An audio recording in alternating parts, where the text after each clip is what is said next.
Okay, folks. Go Primananda Hari Hari Bol Jai. Om Vishnu Pachla Bhakti Sundar Govinda Dev Goswami Maharaja Ki Jai.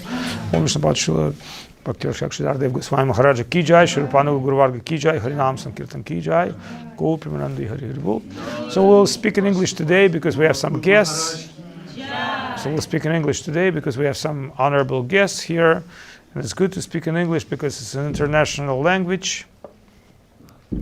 And there are many topics to describe in English, and the audience is amazing because most of the world speaks English. So, good. Recently we were at Burning Man, a very famous festival in Nevada. We've been participating in this festival for several years. And we're part of the community. And the community of Burning Man is quite a different mix of people. It's very famous for music and drugs, but actually it's not entirely the truth because it's pretty much famous for tech, new ideas, creative people getting together for a very short time and building something like a city. And while they're building that city, they're all working together. Nothing you can buy or sell. It's everything economy of gift. So you have to be prepared to come to desert for 2 to 3 weeks if you're building the festival, and for 1 week if you're participating in the festival.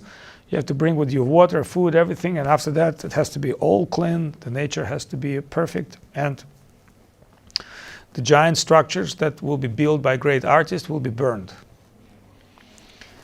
And would you say where that idea came from? The idea came from ancient spiritual traditions. They would, in the Slavic world, it will call Maslenica. They would burn in the spring. They would burn the idols of certain gods and goddesses, which represent life, death, and recreation to continue life. So to live, you have to die you have to live, die to live, etc. So it's quite interesting the way it's been done in the modern world with a bunch of enthusiasts and people that have completely different beliefs. One good thing about Burning Man, whatever you believe in, we're accepting you.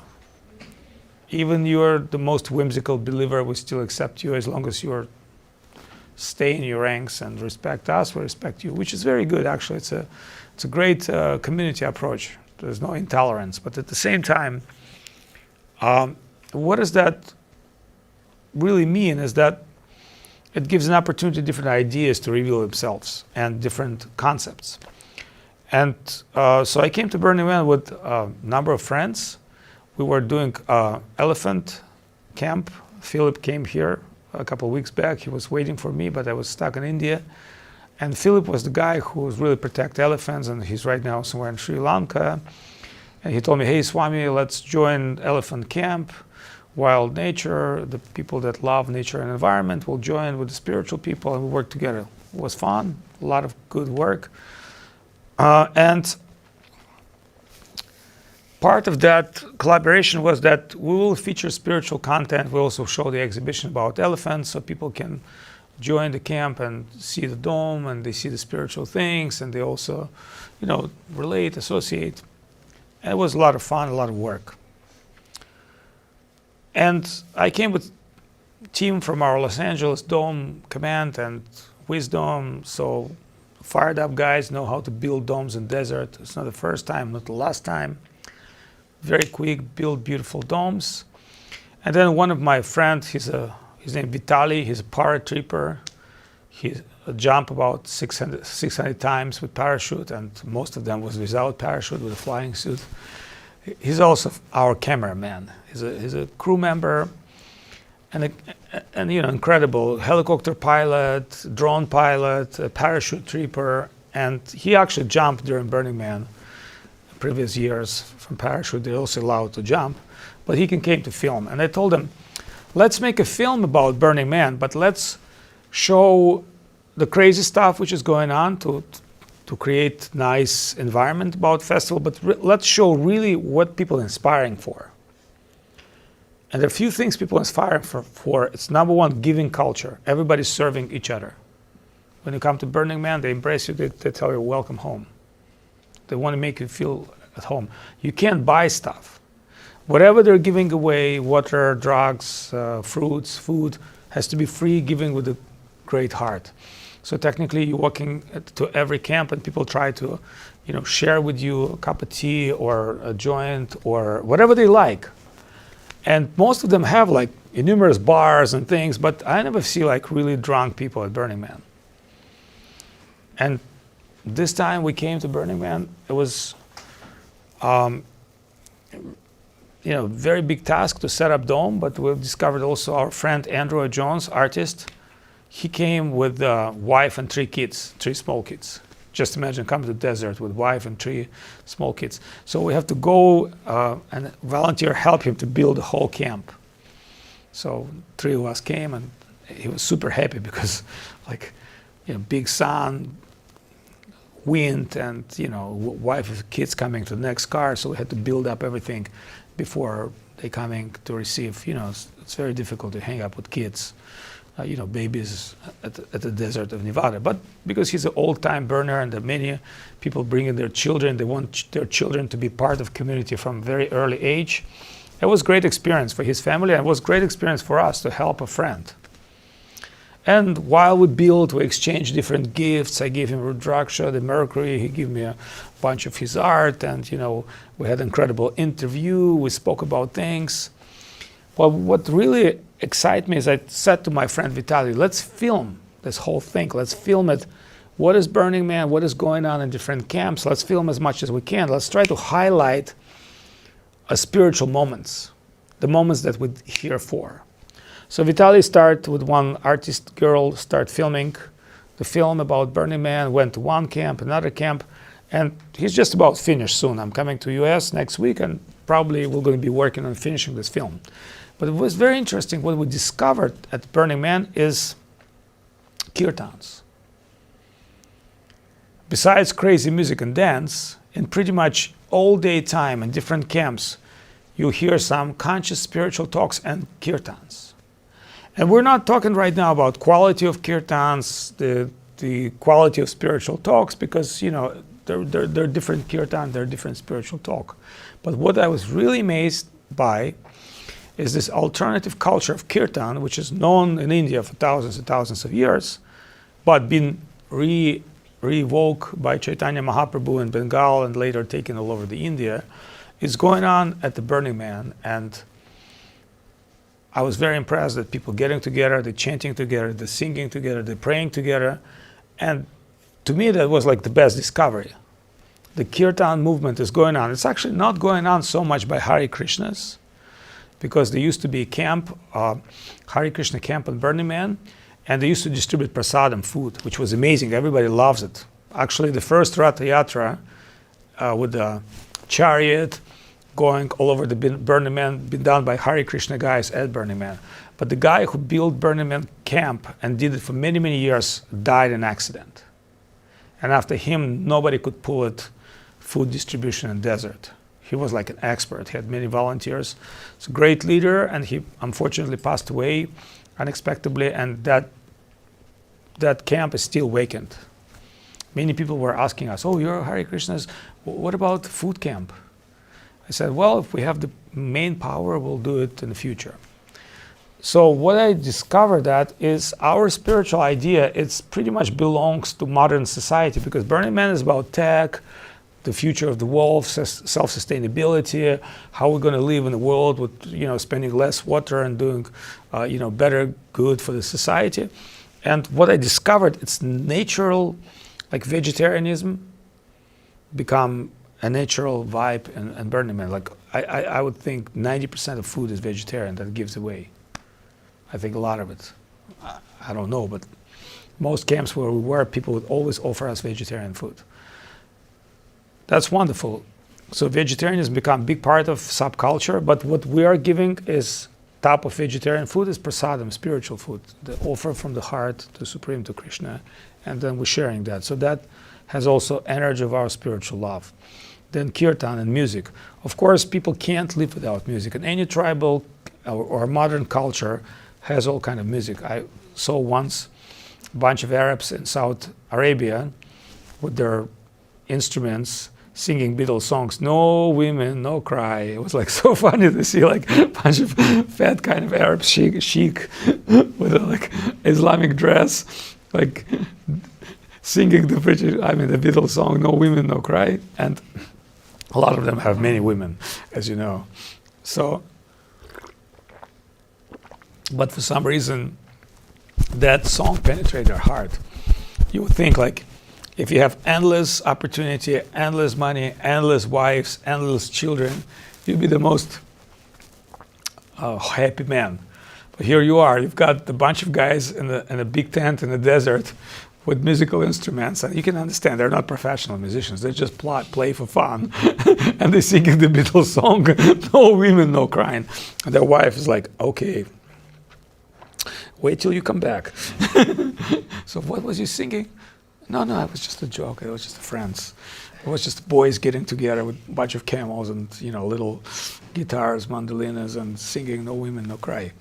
So what really tells that the musical culture, singing culture, you know, whether you go to Africa or Saudi Arabia or modern world, you hear the sound, you hear the song, poetic expression, the prayer, the kirtan, you can say. But what is the difference between kirtan and that kind of kirtan? So we say that pretty much often when we do meet in different yoga groups and spiritual groups, especially in America, people would get together and they would sing spiritual songs and they would enjoy. But normally when I start my performance there, I would say, you know, kirtan is not a concert. And people are very much, wow, kirtan is not a concert. No, it's not a concert. It's not about your personal artistic skills. Otherwise, only artistic people would be chosen, you know, by divinity. Actually, the great sages were great artists, but it's not necessarily that great artists are great sages. So this is an important statement. So artistic people can express their thoughts and feelings and they can imitate something very well. But one thing they cannot imitate is proper spiritual consciousness. However, in a lot of ancient Indian movies, you will find someone playing a great saint and playing with great intention. Like I've seen numbers of old Indian spiritual movies, and I would say, God damn it, this actor played saint amazingly. And you know, there's many famous actors. But also, will be interesting, when you read the biography of certain actors, you will realize that they're born in very spiritual Bengali families. And they could not realize until they start playing the saints. Only when they start digging their internal wealth, they discover they have something in them which they're amazed by themselves, by watching themselves in that artistic expression of a saint or singing spiritual songs, etc. So all I'm just trying to say, it's inner wealth, it's a spiritual wealth and spiritual conscious understanding and spiritual conscious development of a deep substance that's in your heart. That's what kirtan is. So it's something what you pray, you sincerely giving out, and in you pray, in your divine sound, something come up that you're not even connect with. So recently I was just drinking coffee with a friend of mine who's very, very spiritual and educated person. He knows everything about art and spiritual, and he is like expert in spirituality. So when he was young, he was a songwriter. And he said, I had a big conflict with myself. Because I addressed the musa. Do you understand what musa is? The musa is female goddess that give you the creativity.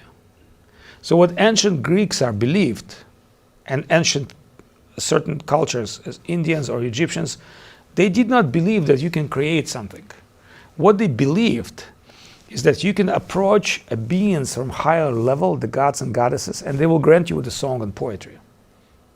It's actually an amazing idea, because otherwise how is that somebody's very creative and somebody's not? How is that somebody's channeling very deep spiritual knowledge and somebody cannot get it? How someone can just, do the like rap music or immediately perform and somebody's not? Because it appeared to be what's coming from higher level. So, we spoke with this person about Mozart, and you know Mozart is, right? And Mozart was a great musician since childhood. He born as a genius. And of course, he had a teacher, he had father who loved music. But what was difference between Mozart and Salieri? Salieri was a competitor composer of a king of Austria. Austrians, they hire Italians because they thought Italians is number one. So the king of Austria, he hired Italian composer. And he used to be a king composer. His name was Salieri. And he was like expert in theory of music and the notes and all possible musical art, but with only one problem. He couldn't compose nearly close to Mozart. The Mozart was just like a German dude, was like younger, and he would just playfully would compose music that would shock Salieri. So their theme, we don't really know whether it is truth or not, that Salieri poisoned Mozart. And one of the themes is he was the only guy who really understood the genius of the guy, of his competition. He couldn't bear that. But we don't know whether it's true or not. But one thing we can say about Mozart, he's not been as clever as Salieri from point of like academic education. But what he did, and I tell you what he did, the film about him begins from pam, pam, pam, pam, pam, pam, pam, pam, pam. You all know that, right? Because it's Mozart. Even if you don't know it's Mozart, pam, pam, pam, pam, pam, pam, pam. It's always the jingle that you can put in your mobile phone, you can put in advertising, and there are people that all day long trying to create jingles. Sorry, they can't create this one. Why? Because that is Mozart. Then you say, well, what make him Mozart? How he becomes so talented, so amazing?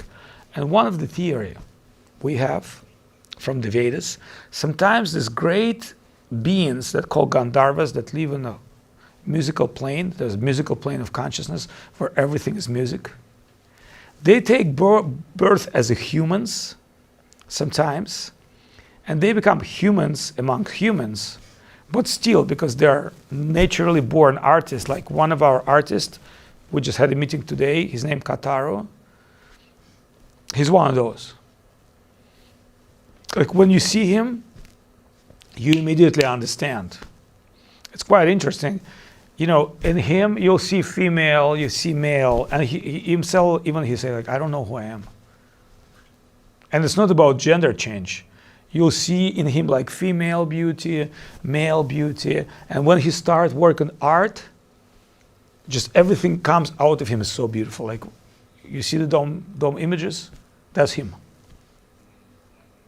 But just like every artist, he needs to get direction. So my job is to direct him.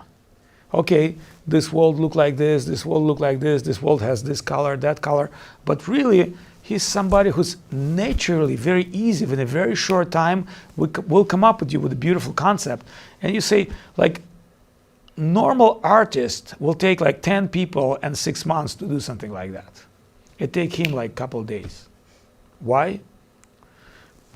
Just like natural connection with the higher plane of consciousness, with things like this coming up.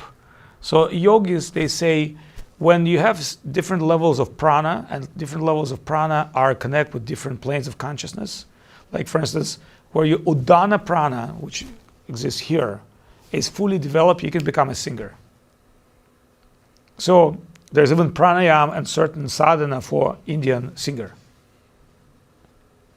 which you think like, well, I'm supposed to learn how to sing. And they say, no, you're not supposed to learn how to sing. You're supposed to learn how to breathe. Then you can vibrate the subtle, powerful sound. But in culture of kirtan, that's not enough. In culture of kirtan, it has to come not from your udana prana, it has to come from your atma, from your soul. Prayer, surrender, self-dedication, does not have to be beautiful externally. It can be just beautiful internally. So when you take somebody like Srila Prabhupada, and every Indian heard of Srila Prabhupada, not even every Indian understands that Srila Prabhupada does not know how to sing. Think of this. One of the most amazing spiritual singer of all time, by whom Beatles and others were inspired, did not know how to sing. Because if you know Bengali spiritual songs, they have particular tune, particular beat. We can pretty much copy them. But when you hear Srila Prabhupada singing, none of it is there. Like, at a certain point you understand, this person does not understand how to sing his own spiritual songs. That would be external appearance. But the real conclusion would be what this person singing is spiritual. Think of this. He's breaking every possible rules of music, of composition, of melody, but what's coming out of his heart, it is music, composition, and melody. And it's beyond. And when you hear Prabhupada singing, you just say like, oh, it's not coming from this world. Not even coming from the world of Gandharvas or Freddie Mercury or Mozart. It's just coming from some kind of a heart, deep heart of spiritual person. And a lot of mood in his songs are like lamentation of the world. It's not just happy, joyful songs. So the Irish say, our best songs are the sad songs. And why the sad songs are the best? Who can say that? More sincere. Okay. Because we live in a world of pain. And everybody, no matter how much he smile, has to come through pain in this world. Even the richest people, they cry. So, because everybody knows what pain is, and what everyone knows what absence of love.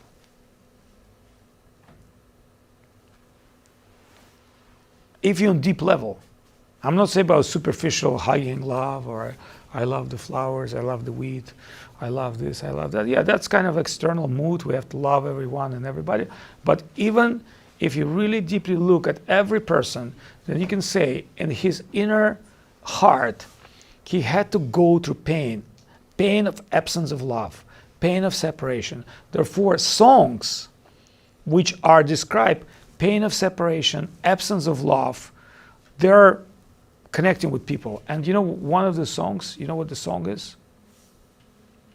I can just give you right now and you'll smile. Money, money, money, da da da da da, ooh, many things you can do if you have the money. Why is that so? I want to ask you a question. Why is it so? Why is that song Money, Money, Money connect with everyone? Because everyone understood about it. Yeah, because everybody knows money is something that just like your life energy. If you don't have money, you can't move, you can't do what you want. And most people, what is their problem? They don't have enough money. They don't have enough money. And I just want to ask you a question. How much enough money? What is enough? Never enough. It's like never enough. So then songs, absence of spiritual love, it's like, yeah, everybody has some little love. Even like the worst Nazi, Hitler, like he loved little bird and like little dog, and he has a little daughter, and he's thinking he's just killed a bunch of people in concentration camp to make a world a better place. You understand? Even the worst possible person that does the most horrible thing, he justified himself, I'm just doing this crime for the benefit of humanity. Am I correct or not? Because no one can admit, unless like there are a bunch of totally crazy people, but everyone has tried to motivate himself that what he's trying to do is good. And it's good not just for me, it's good for others, for those who I love. Even if you don't love anybody. So this is very interesting because it translates to what is the true prayer. What is the motivate true prayer? That's why some people, especially in Europe, countries like Denmark and Finland, what they really believe is, yeah, religion is good. It's like if you lost your job or you have a problem with your girlfriend, go to church, listen to some music, be quiet, it will help you. That's very European thinking. Oh yes, religion is not bad. Yeah, we got the beautiful church with nice music. And if you're not really feel good about this world, go to church, spend some time. It's just like a psycho treatment. But in Vedic idea, and specifically which is still continue in India, it's an opposite. This world is world of death, mortality and suffering. And the inner world, the world of subconsciousness, the world of soul, the world of divinity, it's something you should permanently enter. It's not like, oh, try to enter spiritual world time to time when you feel bad. But when you feel good, just hang out here. No. It's like One Day of Ivan Denisovich. It's a very famous book by Solzhenitsyn. And that book is one good day of a concentrated camp Soviet prisoner. He didn't describe one bad day. It says, I will describe you a good day in a concentration camp. And just reading this book, you think like, what would be the bad day? The bad day would be like, so if you have one good day in material world, the best day, your birthday cake. I discovered one picture with older woman sitting with a birthday cake and this birthday cake on fire. It says, as older you become, as more light your cake become. Because when you have many years, there's many candles and they're producing huge, huge light. It's funny to think that your birthday cake is on fire just because you're just about to expire from this world. Nobody wants to become old. And what really make people old, not just because they become ugly, that's a natural process, especially for women. It's very difficult for them to admit. That's why they love their younger age pictures. But you know what really make you old?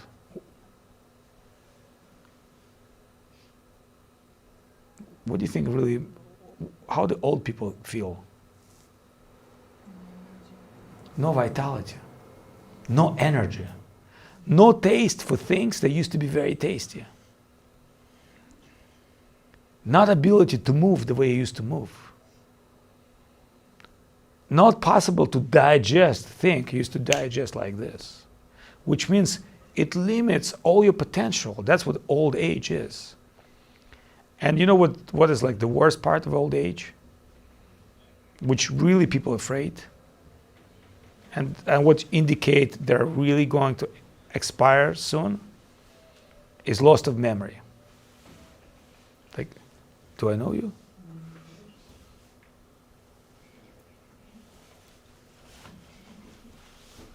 How many of you came? So there's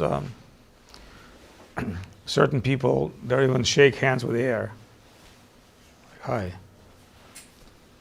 So old age, it's not something that one can avoid, but for someone who's spiritually conscious, that's avoidable.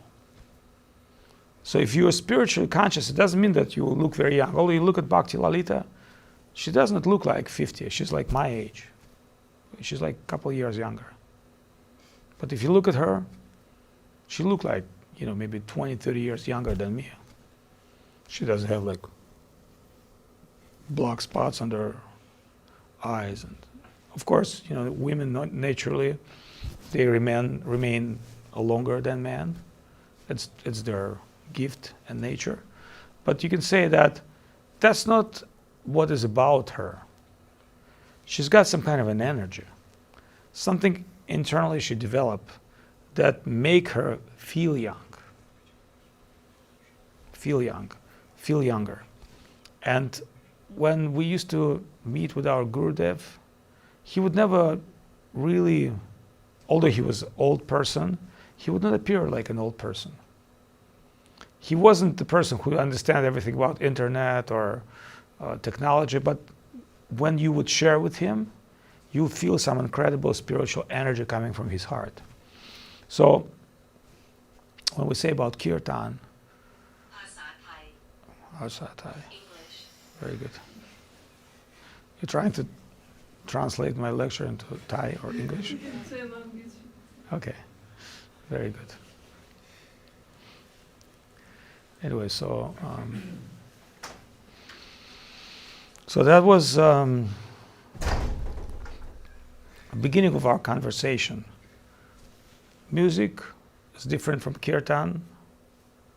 The true goal of service, although in Burning Man you see so many ways to serve people, but what would be the best service? Service of mortality, spiritual service of love, food as a prasadam, divine sound as divine sound, rather the concert, and who we are as humans, as human beings, and how can we reciprocate with ourselves, with our spiritual energy. So if anybody has any questions, I'll be happy to speak about that.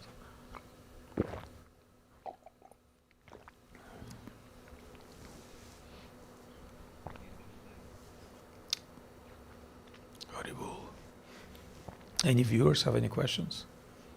No? They get right. Juna, do we have any viewers except myself? No, thank you. That was good. So we are recording this, right? We're not streaming. Oh, streaming, good. Okay. Any questions from anyone? No. No, well, from here. Is there any people in the room? So where to find energy if somebody feels that?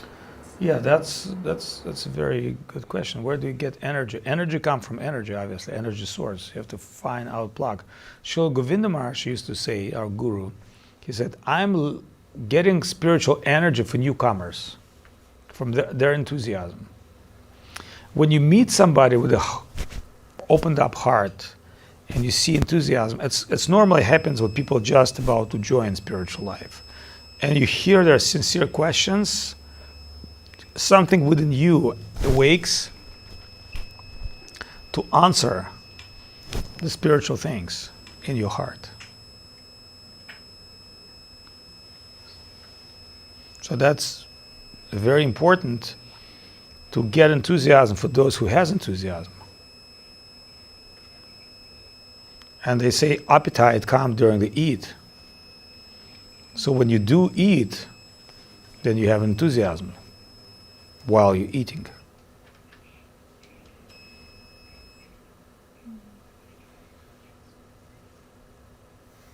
Haribol. Okay.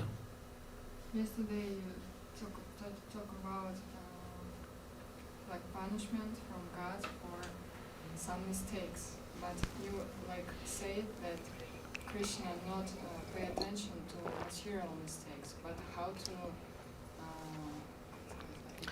All right, let me explain to you. Number one, what I clearly said, if God personally punish you, you're so lucky. Because for God to punish you personally, he doesn't have to do that. He has a whole laws of karma. There's a whole action-reaction Newton laws working, and everything you've done negative will translate in negative reaction. Everything you've done positive will translate in positive reaction. That's AI, cosmic AI, artificial intellect, existing cosmos. What the demon's trying to build right now as a social score in China and with the new digital currency, it's already working. You already get your score, your points.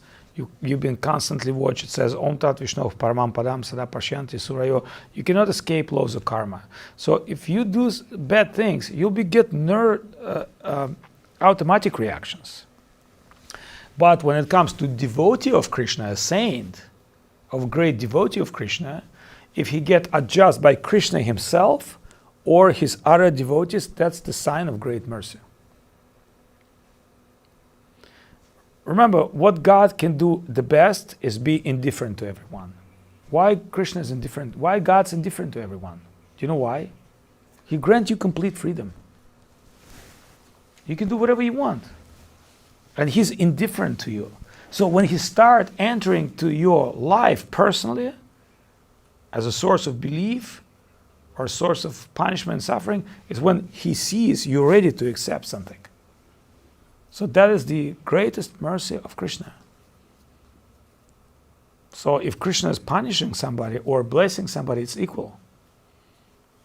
There was one great devotee who tried to do something and change some rules, and at night time, Jagannath himself came in dream and started beating him, slapping his cheeks. He woke up, he had like blood on his cheeks and so much pain. And everybody said, what happened? You just woke up. You have all the marks. And he said like, I think Jagannath beat me. And everybody like, oh my God. He's so divine. He's got beaten directly by Supreme Lord. Like, why did he beat you? Well, I thought I'm going to improve certain things. Why he beat you? He said, you are so arrogant. They can't even keep this standard, and you want to give them higher standard. Therefore, I'm beating you. Remember, if Supreme Lord would give higher standard to people, they wouldn't even be able to follow that. So then he said, at least let them follow that. And like, hey, I slap your cheeks. So that person was Pundarik Vidyanidhi, and everybody respects him. Nobody said, oh, he's punished by God. God punished him. Jagannath punished him. Actually, this whole idea of God punishment, it's all coming from slavery church ideas. I'm sorry to tell, but Judaico-Christian conception is not really spiritual. It's made specifically to control people and enslave them. It appeared to be spiritual, but superficially. If you're going deeper into that study, you'll understand there's very little spirituality, there's a lot of control. Like, for instance, I could tell you, you can buy indulgencia.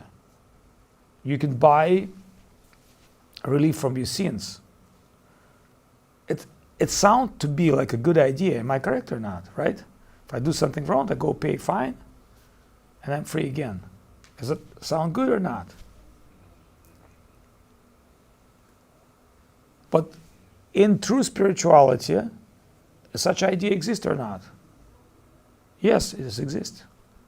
Like, I give you few quite interesting ideas from scriptures. Number one, which is being used in Christian church, but that idea coming from spiritual background of Vedas, because everything finally coming from Vedas.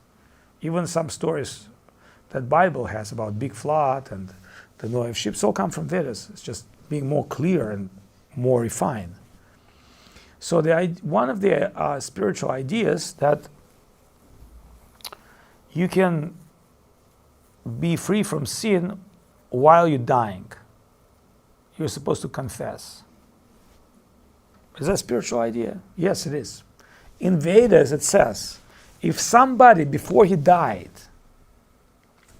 recall things that he's done wrong in his life and ask forgiveness, even if these people are not there, most like out of mercy for this person, karma will not take a reaction for these activities. You understand what I mean? If you say like, hey, I'm sorry, I didn't have enough love to my beloved parents, or I've done so many things wrong, and specifically this I've done wrong. And if you are constantly like, so what it says, quite interesting, it says, at this point, this karma is deactivated. Just by that one memory and confession. Why is that? Because person realized he made mistake. Why he has to suffer for something he already realized he made mistake? But if somebody is dying with like big ego, then he has to start again and go through his. But there's also in certain scriptures you'll find it says, well, if you've done that bad stuff, if you do this, you'll be free from that reaction. It's also truth. But it's not ultimate truth. You know what ultimate truth is? If you just become devotee of Krishna, you fulfill everything. Do you know why? Because to have true relationship with Supreme, that's what it meant for. Your life is only meant for one. Your life meant to enjoy and suffer. It's a very whimsical idea. You think, oh, the gameplay is just for me to run inside the game all eternity long and go up and down. That's not why the game for. The game is for you to stop the game. And to stop the game means to discover, enter out of game your higher spiritual purpose. And there's only one higher spiritual purpose, is supreme love. So if you discover that, no karma will touch you. I mean, on a final level, not on an intermediate level. On an intermediate level, you might have to, according to the scriptures, if you have not achieved that highest love, then you might have to reborn and go through certain stages. If you're still in spiritual development. But once you achieve final spiritual unconditional bhakti, love of God, you're no longer part of this world. No reactions will come to you. And more than that, you can also liberate others. That's what Prahlad Maharaj been told by Nrsimhadev. When Nrsimhadev came to save this beautiful boy who was devotee from the demons, then Prahlad said, my father was demon, and you kill him. Although my father is demon, but I'm born in this demon race, and I have some relative relationships. Can you liberate my father? And you know what Nrsimhadev said? He said, the saints of your caliber are like Ganga. They purified everybody. Even I came to kill your demonic father, I only kill his external physical body. His soul were already purified by connection with me and with you. So don't think your father is going to hell. I just remove his ignorance and he's descending to a higher plane. And he said, not only that, remember, you'll have generation of saints in your family, which comply in Vedas. He said, not only you will liberate all the demons and all the... They said, in 5,000 years ago, or whatever, millions of years ago, in Chinmay studio, there'll be fat Russian Swami speaking about you. A bunch of Ukrainian folks and one guy from Kolkata. That's how famous you become. You become more famous than, any politician. You become more famous than any brand. People remember you through millions of years. That's Prahlad Maharaj. Like you can ask Indian guy, does anybody knows Prahlad in India? They say, yeah, I'm not sure, but I heard. Think of this boy, 5-year-old boy. Everybody knows in India, and a few people like the T-shirt with a lion, the lions come, blah, blah, blah. Like Western people also know a little bit of Prahlad, especially nowadays. It's only been 50 years out of the spiritual knowledge. Only came 50 years back with Prabhupada to America. We're only in 50 years cycle in the Western world, and even see guys like us in these 50 years. They discovered Krishna consciousness and then become followers of Krishna consciousness. And it's only going to grow. It's not going to go diminish. It's going to grow. And it's growing in India, actually. Like if you go to any ISKCON temple now, you see thousands of people. And it's all started by Prabhupada and a bunch of white hippies. And you think like, a bunch of white hippies with one Indian guru, what they can really do?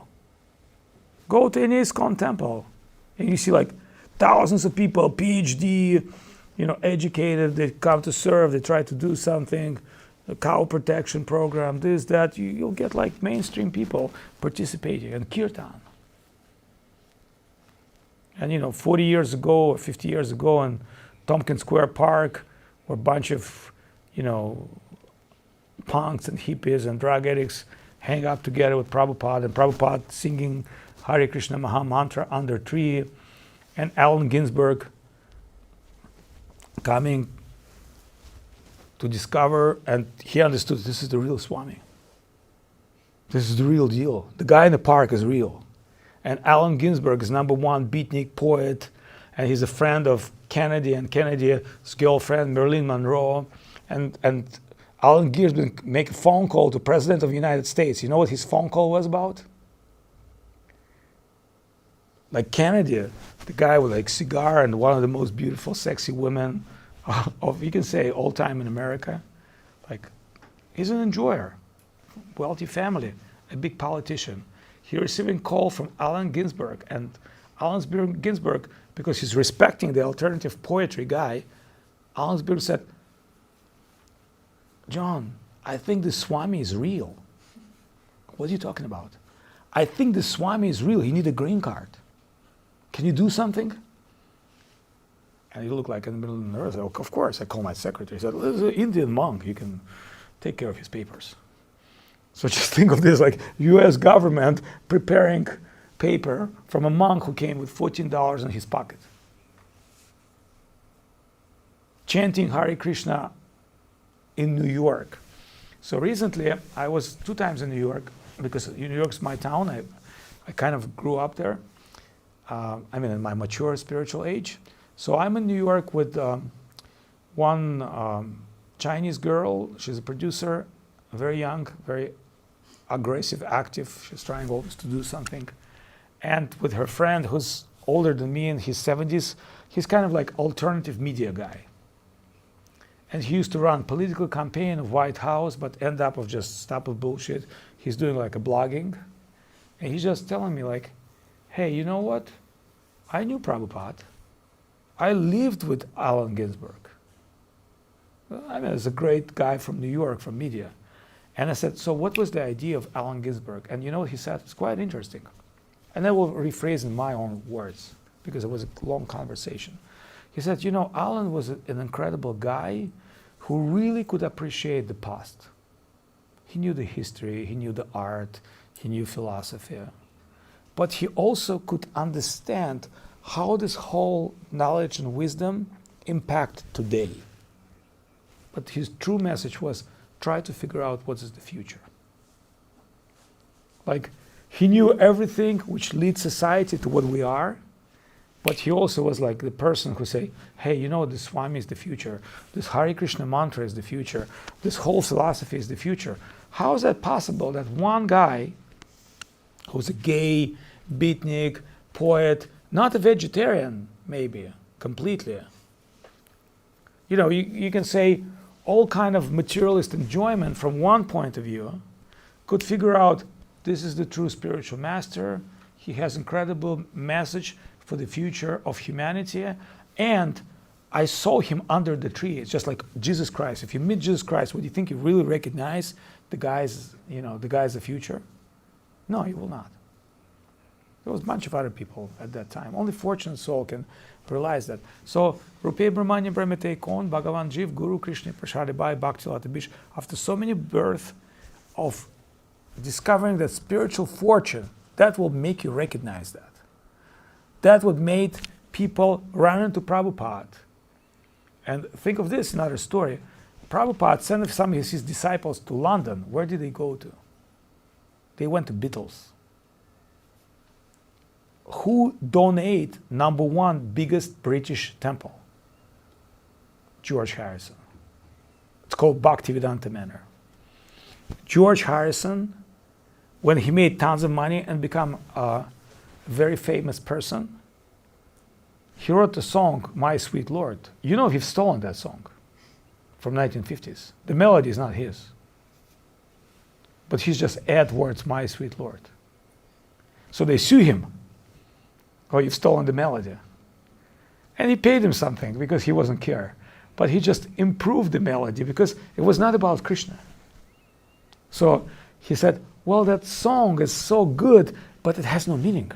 If I just take that melody of the song and put My Sweet Lord, and I put the Hare Krishna Maha Mantra, so he also wrote Introduction to Prabhupada book with words, everybody looking for love and everybody looking for Krishna, and the chord of their heart. So George Harrison, he was extremely fortunate to meet Prabhupada, and it was very interesting what their meeting was, according to what I've heard. So when he met Prabhupada, he said like, hey Prabhupada, should I really shave and become one of those bald-headed guys dressed in saffron robes? And you know what Prabhupada told him? Somebody would say, yeah. And Prabhupada said, no. They said, they will forget you tomorrow. He said, if you become one of those bald-headed disciples of mine, everybody say, oh, George Harrison become crazy, he's just become Hare Krishna, and he lost, people have no interest. Prabhupada knew the people in the material world, they have interest to some material success. He said, no, you should not do that. You should not become a monk. What you should do is you should dedicate all your life to Krishna and try to serve him and please him. And later, after appreciation of Prabhupada, George Harrison said, can I build a Krishna temple? Can I donate my mansion, a beautiful estate? And Prabhupada said, yes, you can do that. And what interestingly was, one time I came to our temple downstairs and I saw 300-year-old sadhus and beards, 100-year-old sannyasis. They did Shraddha ceremony, funeral ceremony to the picture, which is normally done. And you know whose picture it was? It was a picture of George Harrison. He died like day before or something. In our temple.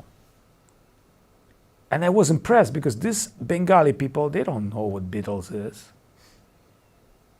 But they sincerely pray for that person because they were told, this is a very saintly person who wrote amazing songs about Krishna and helped to publish Bhagavad and other books. So these people, Aranya Maharaj and a couple other sadhus there's a picture where they're doing his funeral offering to George Harrison, like Indian sadhus, 100 years old, I'm not exaggerating.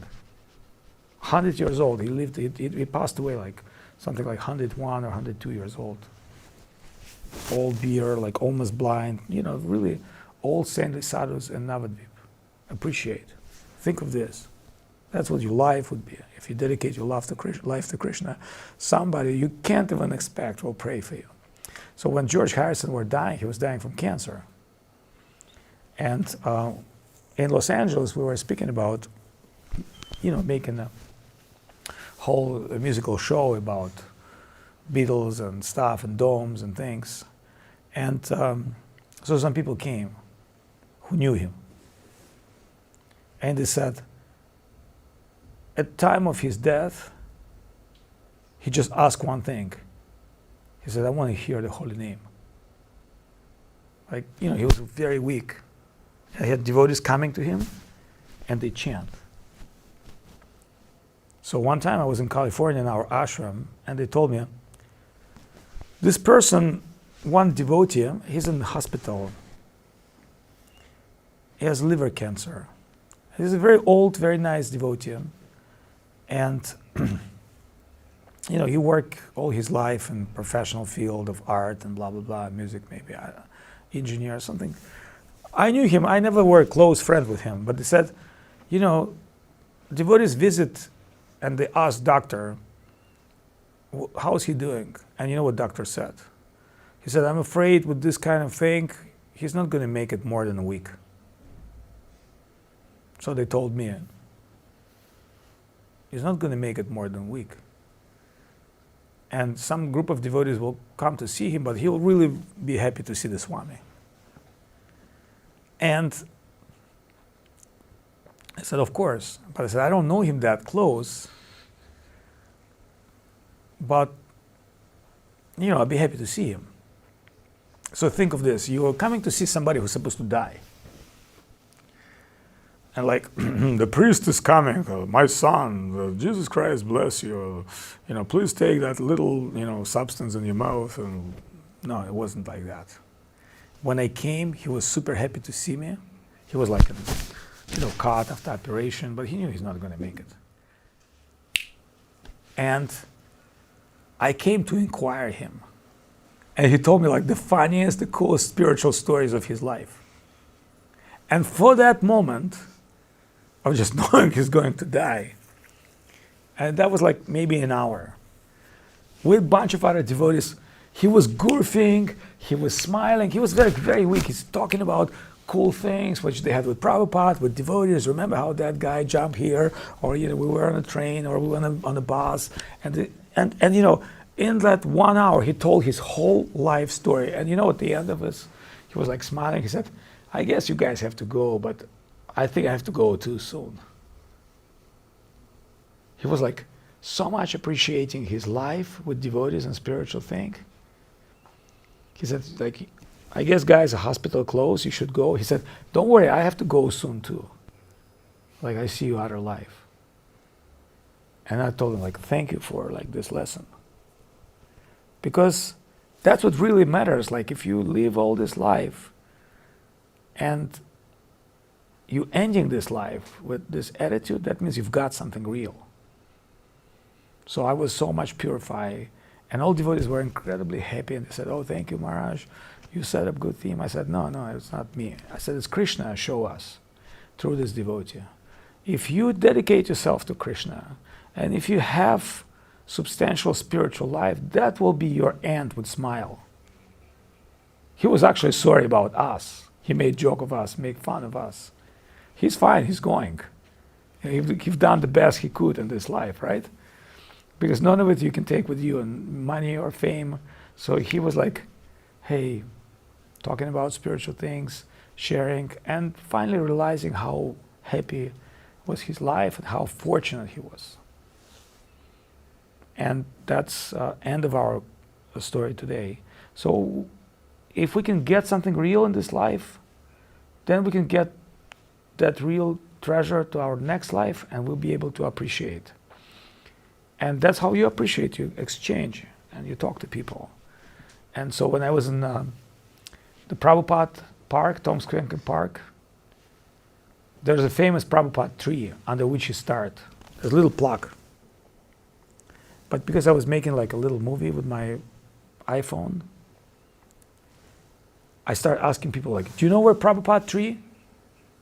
And they're like two guys kissing each other, like, and like, and I like entered their relationship. Do you guys know where Prabhupada tree? They're like, look at me. Like, no, we don't. I said, sorry. Then I ask, a guy who's like playing music, and you can see he's on drugs. Like, Prabhupada tree. He's like, like. Then actually he started playing Hare Krishna. When like, you see. Then finally I was like walking through the park, and it was like after COVID, when they just opened New York, and people were like jailed in their homes. And finally, it was a spring, they came out, and a lot of those people were just in the park. Some women with no top, it's like New York, half-naked women there, some gay guys, some bums, homeless, some skateboarders. It was like kind of a very New York-y alternative scene. And remember, this time, this place become yuppie place. It's no longer like poor. I don't think you can rent anything cheaper than $3,000. That's like a shithole. And I was asking about Prabhupada Park, different characters, and Prabhupada tree, they couldn't say. None of them couldn't say. Finally, I got into one New Yorker woman, which is in about her 70s, close to 80s. Look very alternative dress. New Yorkers, they dress in black. And she like had black head. And you can see she's like a cool kind of woman with a little tattoo and little cool jewelry. And said, do you know where Prabhupada tree is? She said, right over there. And I said, can you say a couple of words? She said, of course, I remember Prabhupada were chanting. Like, I got to witness finally. It was like Krishna's gift. And this older woman, she's like, we're so cool. And probably she's like artist, lesbian, photographer. Like, you can understand, it's a very New Yorkish kind of way of people. They talk with their piercing and stuff. And she's like in her 80s. And you can understand, one day she was like a beautiful girl. So she said, when we were like in the 60s and 70s, that's the place we used to hang out. I said, so you must be the vet. She said, yes. I live here all my life. And I was so happy. And I discovered one thing. When I filmed her second time, I forgot to press button. But it came to my heart. And I highly appreciate everything she shared with us. And I'm sharing with you. So that's what it is. Shri Krishna Chaitanya Prabhu Nityananda. Shri Advaita Gadadhar Shivasadi Gaura Bhakta Vrinda.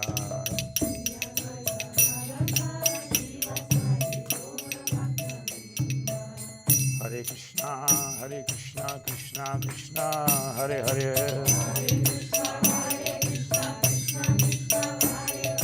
Hare Rama, Hare Rama, Rama Rama, Hare Hare, Hare Krishna, Krishna Krishna, Hare Hare,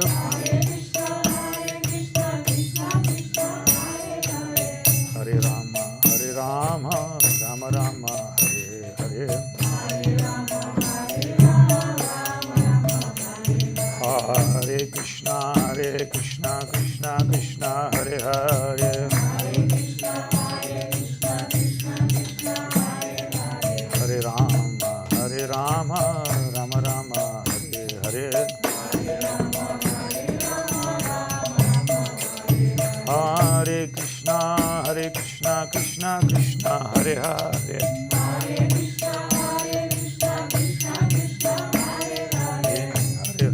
Hare Rama, Rama Rama, Hare Hare, Hari Bol, Hari Bol, Hari Bol, Hari Bol.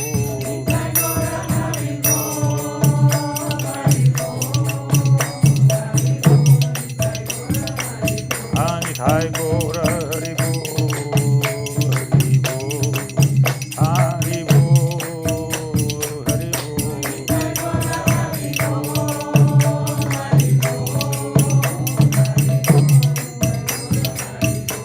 Nitai Gora Hari Bol, Hari Bol, Hari Bol, Hari Bol.